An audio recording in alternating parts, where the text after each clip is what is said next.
Welcome to the Roll for Good board game news. I hope you're ready for lots of fun announcements and some weird stories for the week of September 21st, 2022.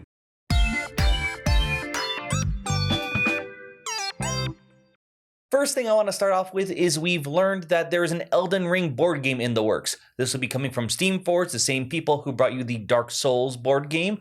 And like the Dark Souls game, it will be coming through Kickstarter.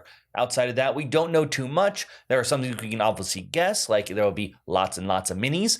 But what we do know, it'll be 1 to 4 players, and that combat will be diceless. So I don't remember the Dark Souls board game, but it could be just flat numbers depending on your equipment, or there could be something like a deck of cards that could change things up. Regardless, we'll have to see what happens. Elden Ring, extremely popular video game, and from most of the people I know who've played it, argued that one of the reasons that make it so good is that it's really changed the open world genre in video games, something that's been a bit bloated as of late.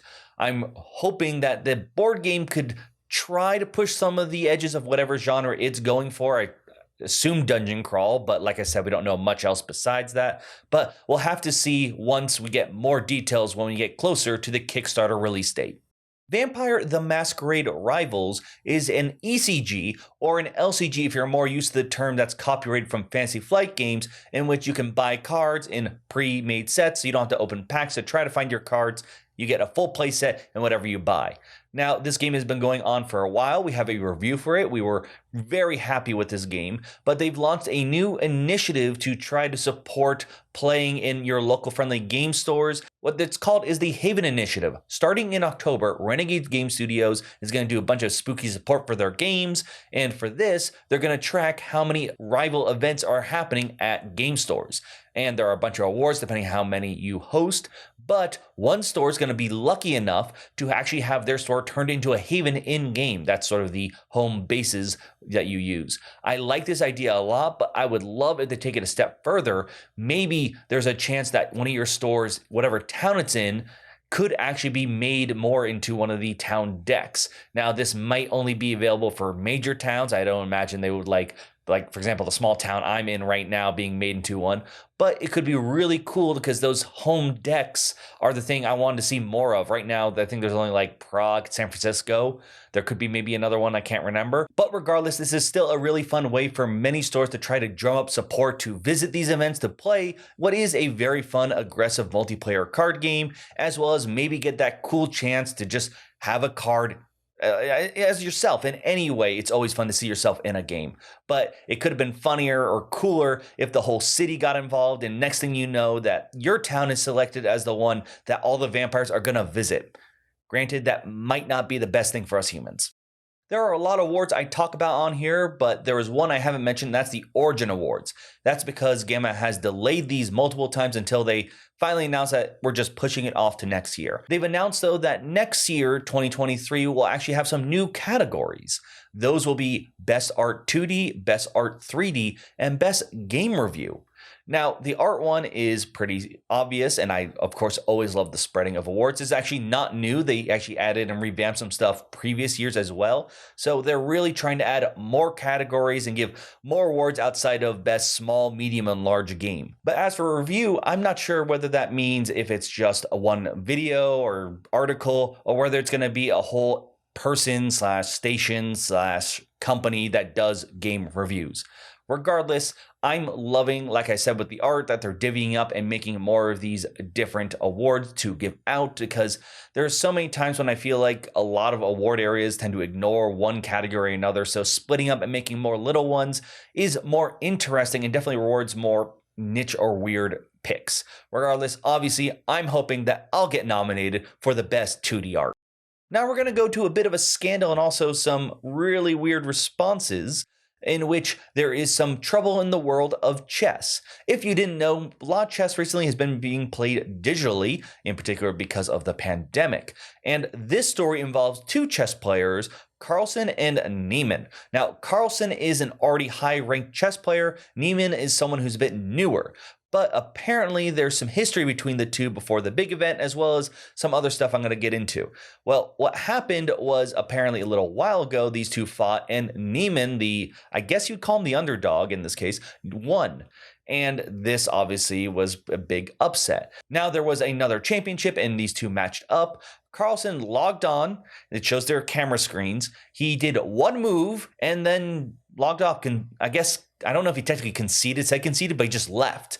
Apparently, this is because he believed that Neiman was cheating.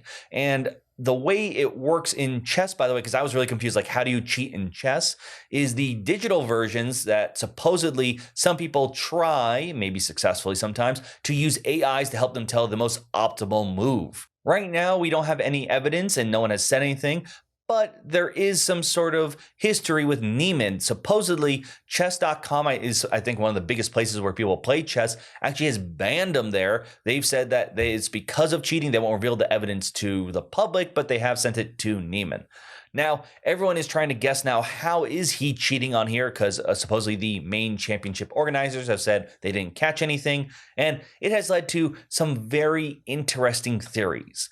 You can go look them all up, but needless to say, allow me to say this quote that is in response to one of those theories, so I'll let your imagination guess why. Neiman responded that if they want to strip me fully naked, I will do it. I don't care because I am clean. You want me to play in a closed box with zero electronic and transmissions? I don't care. I'm here to win, and that's my goal regardless. So really weird what's going on here, but it's something that I think board games actually need to start keeping an eye out on. Video games, this has already been a problem. You already see it. If you ever have played any kind of online game, I'm sure you've seen companies. I mean, actually, with the whole GTA hack happening right now, you're probably hearing about that as well. But there are programs in trying to catch cheaters and who are using like aim bots, or there are lag switches. You know, there are plenty of ways for you to cheat in video games. And now that board games are becoming more and more digital, we're going to have to start worrying about how do we make sure that the game is being played fairly. You know, it'd be a little bit mean if, you know, you were sitting at a table, let's say playing a game of Magic, but the other person has a laptop open and every time you play a card, just goes in Google, all right, though that is weak against this spell, so that's when I'm going to cast this, or something along those lines. Now, I don't know as of now whether anything has been confirmed or not, but regardless, this is something I do think the world of board gaming needs to keep an eye out on, especially the digital platforms, you know, tabletop gaming, any company that wants to do online tournaments, probably Direwolf Digital, since they make some of the biggest digital IP versions of board games, to try to plan ahead for the inevitable of cheaters coming to our platform. Now it's time we get to game announcements, and we've got tons of games for you coming soon to a game store near you. So it's time to get ready. First off, from Stonemaier Games, we have Smitten. This is actually to celebrate their 10th anniversary, and I have a feeling it's going to be similar to their miniature golf course game, which sort of celebrates their entire line, rather being its own thing. This is a cooperative game where you need to try to assemble a panorama using supposedly very limited communication, and should actually be out sometime this month. Then, I'm sure what a lot of people are excited for, the new Pandemic has been announced, coming out in October, but this one is going to be themed around Star Wars Clone Wars. So if you're a big fan of those movie lines, this is where you're going to go. I remember when they did the initial going by country for Pandemic, I guess the bigger idea is this World of Warcraft, so I wouldn't be surprised if we see I guess Marvel has got to be the next big one, and then maybe Lord of the Rings because of the Ring TV show. We'll have to wait and see. Then we've got two from Pegasus Spiel. The first one, coming also in October, is titled Spaceship Unity, but Season 1.1. I don't know what this means, if this is a heavy story game, going to continue, or if it's more like Pandemic, where it's more standalone-y, and it's just like, yeah, you could go to the next one. It's not really like a bulk series, but the idea is you're apparently turning regular objects into objects to help repair a spaceship. I don't know whether, because the art looks like they're, I want to say younger. They're not like kids like 5 to 6. I want to say young teens, young adult, I guess would be. So I don't know if the idea is it's just like, hey, you know, lava's for imagination thing, or something weird is going on and some reason parts of the house are changing into a spaceship. The other one is Beast. I think this game was already, I can't remember if it was a Kickstarter or, because it sounds very familiar, but this is an asymmetrical movement game. And this one, though, is slated sometime by the end of this year. Then we have a game from Capstone called Beer and Bread. This is a game in which two players compete against each other to make the best beer and bread. So looks like a silly, fun kind of game, and that is slated to come out earlier next year in January. Finally, some trading card game news. First off, MetaZoo, a trading card game that did very well on Kickstarter, something I don't tend to see, has a new set coming out titled Seance. It'll be coming out fittingly this October. Then Yu-Gi-Oh! Announced the first set for 2023. It's going to be titled Photon Hypernova and will be featuring the Galaxy Eyes Prime Photon Dragon. So a new dragon for the new year.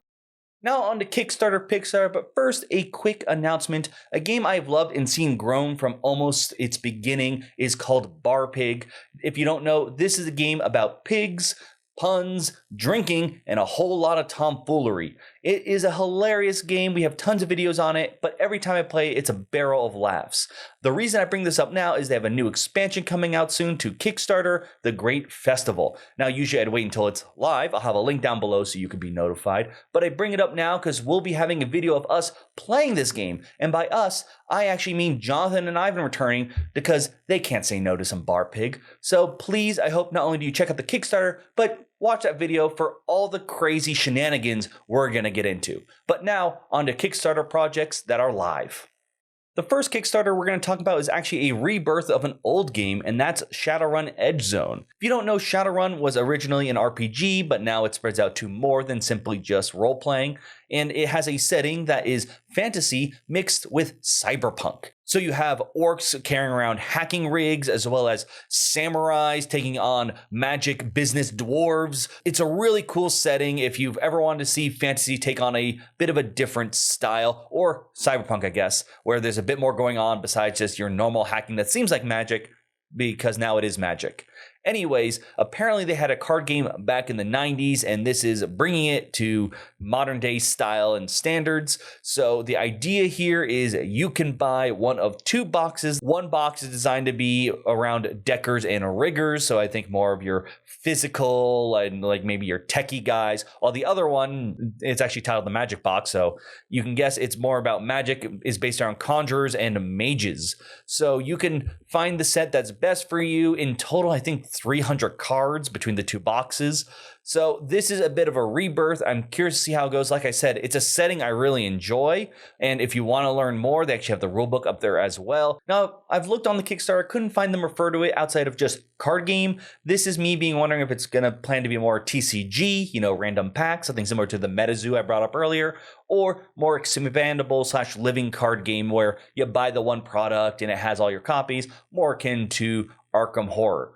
Now, from what I can tell, though, based on the stretch goals and what you can buy, this does feel a bit more expandable card game. Depending on how you are, that is either a good thing or bad thing. That's up to you to decide. If you want either of the core boxes, they're going to be $40, but you can get both for $70.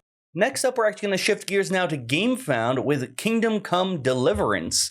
This is actually based on a video game that I know nothing about, but it takes place in 15th century Bohemia, where you will be exploring the world and interacting with characters. This is a heavy app-driven game that apparently has a ton of voice acting. The world itself looks like simple tiles. I mean, something we've seen before. You can move around, collect different actions, obviously using the app to talk to people, do different actions, do tests, and from what I can tell, it'll be all read to you, which I won't be being able to show now. You'll have to actually use the Kickstarter to hear all the voice acting and stuff.